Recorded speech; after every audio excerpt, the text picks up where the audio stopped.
Hello guys, murareba ino site ni site nziza cyane Rwabutenge, iriya iri kuzamuka bari kubakamo cyane. So rero guys, uramutse ukeneye ikibanza cyangwa inzu yo kuguramo itararangira kubakwamo neza, wahamagara ino nimero mubona kuri nuza kuri screen zanyu. So ino site uko muyibona, dore ngiyi reba kuntu ireshya, yahigiye gakomeza mukaboshya kugeza igahanga. Rero uramutse ukeneye ikibanza wahamagara kuri 0785535394 cyangwa inzu yo kugura.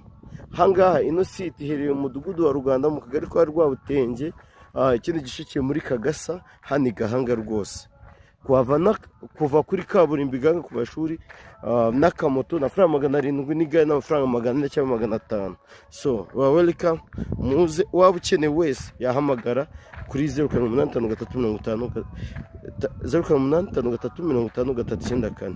Iyi site rwose irabakeneye, kandi yitegeye ubwiza bwa Bugesera, irebana za Mwogo, nanone ikarebana za Kagarama. So ni site nziza cyane rwose, murakaza neza muri Sanga.